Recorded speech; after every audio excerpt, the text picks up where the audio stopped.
अस्सलामुअलैकुम। वालेकुम अस्सलाम। तला भाई कैसे हैं आप? अल्लाह का शुक्र। और रोज़े कैसे गुजर रहे हैं आपके? बस अभी तक तो ठीक जा रहे हैं। और सुनाएं, तैयारी हो गई ईद की?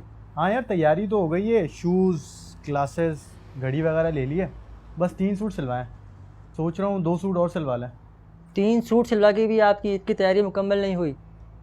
अच्छा खैर करे, जगह चलना है काम से, अगर आप फ्री हैं तो चलें हम। कल चले, ठीक है, चलते हैं। इंशाअल्लाह।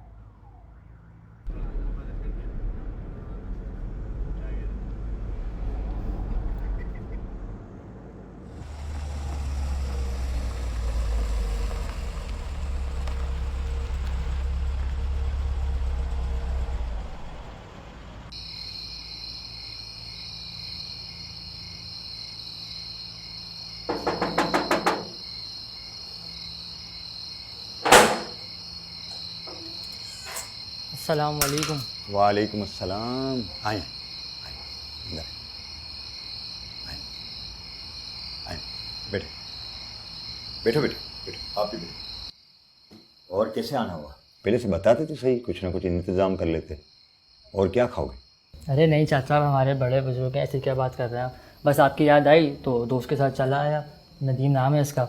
और आप सुनाएं, आपकी ईद की तैयारी हो गई? अल्लाह का बहुत करम है। 2 महीने पहले मेरे भतीजे की भी शादी थी, तो माशाल्लाह सारे घर वालों ने सूट भी सिलवाए थे। तो यही है कि अब शादी भी निपट गई है और इंशाल्लाह ईद में भी काम आ जाएंगे ये सूट। बस 3 सूट सिलवाएं। सोच रहा हूँ 2 सूट और सिलवा लें। चलें नदीम भाई? बैठे बैठे बैठे। बस चलेंगे चाचा, दुआओं में याद रखिए।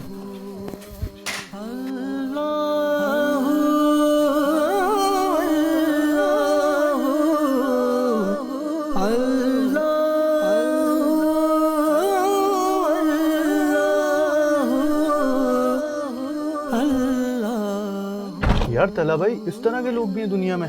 एक हम है 5-5 सूट सिलवा कर भी मुतमईन नहीं है। आप एक काम करें, इनके घर के तमाम अफराद की तफसील मुझे दें ताकि मैं इनके लिए अच्छे कपड़े और जूते मुहैया कर सकूं।